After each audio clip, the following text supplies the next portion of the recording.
anggota masyarakat memiliki hak yang sama dalam memperoleh pendidikan. Universitas Syahid Surakarta berkomitmen dalam penyelenggaraan pendidikan dengan memberikan hak yang sama bagi seluruh anggota masyarakat, termasuk bagi mereka yang memiliki kebutuhan khusus.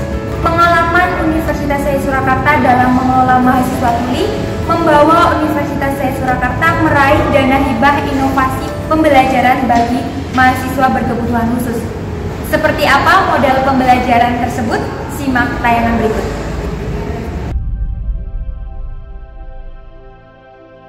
Kami dari Prodi Desain Komunikasi Visual hendak menyampaikan metode pembelajaran terhadap teman-teman tuli. Saya, Evelyn Heni Lukitasari, MSN, Kaprodi dari DKV Universitas Syahid Surakarta, akan mencoba menyampaikan apa yang sudah saya dan teman-teman di DKV lakukan dalam proses pembelajaran, terutama bagi teman-teman tuli.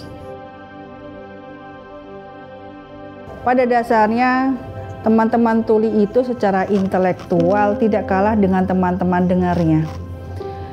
Mereka sama-sama memiliki skill desain yang cukup bagus, memiliki kemampuan untuk rasa ingin tahunya juga bagus.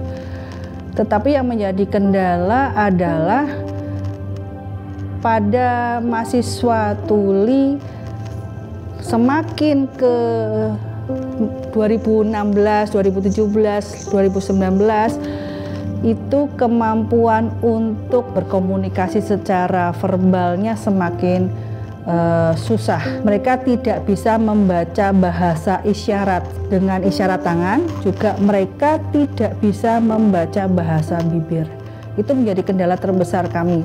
Kami harus berpikir keras menciptakan atau merancang sebuah media pembelajaran yang bisa dipahami oleh teman-teman tuli di sini. Kemudian pada akhirnya kami membentuk atau memproses kurikulum Merdeka Belajar Kampus Merdeka, di mana mempermudah teman-teman tuli dalam menyelesaikan perkuliahannya. Disadari atau tidak disadari bahwa mereka ternyata ada beberapa juga menjadi freelancer. Skill-skill itu yang mereka manfaatkan direkognisi ke beberapa mata kuliah yang sehingga mereka bisa mempercepat perkuliahan. Dalam proses perkuliahan secara reguler, teman-teman tuli memang kendalanya adalah jelas kendala mentransfer informasi dari materi dosen ke mahasiswa. Saya Ahmad Korol Anwar, dosen di Universitas Syahid Surakarta, khususnya di Prodi Desain Komunikasi Visual. 80% bisa dikatakan 80% materi yang saya sampaikan di perkuliahan itu adalah praktek, ya. Khususnya untuk mata kuliah audiovisual dan animasi. Ada beberapa solusi yang sudah saya terapkan begitu, ya. Yang pertama adalah ketika di perkuliahan berlangsung, teman-teman dengar yang setiap harinya mereka berkomunikasi dengan teman-teman tuli itu untuk mendampingi begitu. Kemudian solusi yang kedua, ketika selesai materi yang saya sampaikan itu, ketika mereka mengerjakan tugas itu, mereka WA saya, terus tanya begitulah.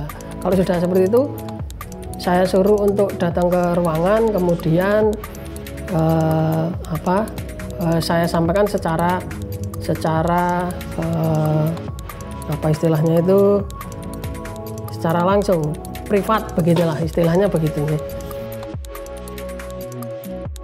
Solusi selanjutnya adalah ketika kita memberikan tugas, nah, terutama untuk teman-teman tuli dan teman-teman dengar ini.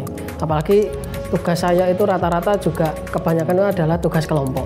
Saya beberapa kali mencoba pendekatan personal kepada mungkin koordinatornya di kelompok itu untuk bisa melibatkan atau memasukkan teman-teman tuli itu ke dalam kelompoknya mereka. Nah, dengan catatan apa? Ketika teman-teman tuli itu dimasukkan ke kelompok, mereka diberi tanggung jawab yang sekiranya ringan-ringan saja, yang gampang mereka kerjakan begitu nggih. Tetapi ketika itu sudah istilahnya itu sudah mentok buat teman-teman tuli itu tidak bisa, dalam artian secara pribadi itu tidak bisa membaur dengan teman-teman dengar dalam satu kelompok, saya suruh datang ke ruangan, kemudian saya ganti tugas yang seharusnya mereka masuk ke kelompok itu dengan tugas pribadi. Nama saya Ariflianto, saya mengajar mata kuliah fotografi dasar, kemudian fotografi desain, fotografi ilustrasi, fashion, dan interior. Cara saya mendekati mahasiswa-mahasiswa disabilitas adalah dengan cara diskusi. Kemudian saya juga mengadakan forum di WhatsApp ya. Kemudian juga ada grup di Facebook agar bisa ngobrol secara visual, karena juga mata kuliah yang saya berikan adalah fotografi, jadi bagaimana bisa mencapai foto yang saya maksud itu. Ada caranya bagaimana, kemudian untuk bisa mengejar target foto yang saya berikan contoh itu, dengan saya berikan cara atau tip-tip untuk membuat foto-foto tersebut. Juga akan saya bimbing lewat WhatsApp maupun lewat email. Nanti juga saya buatkan Facebook untuk anak tuli supaya mereka bisa saling membandingkan karya-karya teman-temannya dan juga dengan karyanya sendiri. Saya Yudi Wibowo sebagai pengajar atau pengampu mata kuliah dasar menggambar dan ilustrasi. Karena sifat mata kuliah ini yang hampir 100% itu secara praktek atau praktis itu, maka hal-hal yang menjadi kendala dapat diantisipasi dengan saya mempraktekkan langsung, mereka langsung mengikuti, mengerjakan. Dengan mereka melihat gerakan-gerakan saya, teman-teman tuli akan mengikuti seperti itu.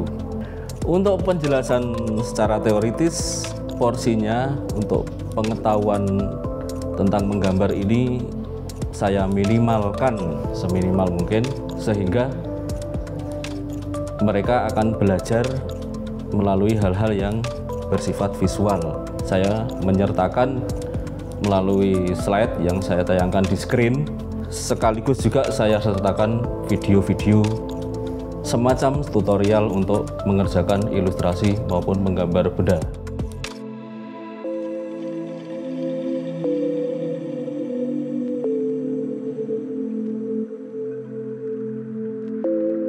MBKM ini menjembatani teman-teman, baik teman-teman tuli maupun teman-teman dengar, dengan segala kesibukannya atau dengan segala keterbatasannya. Ini bisa mempercepat mereka untuk segera menyelesaikan pendidikannya di prodi desain komunikasi visual ini. Kami sudah merancang sedemikian rupa dan sudah kami usulkan kepada pimpinan dalam hal ini adalah Bapak Rektor, dan alhamdulillah sudah disetujui begitu ya. Untuk penerapannya mulai semester ini ya. Salah satunya adalah yang menarik adalah mereka tidak perlu untuk ujian pendadaran begitu ya. Tetapi mereka bisa mengganti karya-karyanya itu, karya-karya yang mungkin sudah dikerjakan ataupun bentuk lain, itu bisa dihakikan untuk mengganti proses tugas akhir maupun skripsi. Kurikulum yang kami terapkan seperti ini, mudah-mudahan ini bisa memberikan semangat buat teman-teman, baik teman-teman tuli maupun teman-teman dengar, bisa sesuai dengan target dari prodi untuk bisa meluluskan minimal 4 tahun. Jadi ini tentunya juga nanti akan berimbas baik juga buat prodi desain komunikasi visual Universitas Said Surakarta.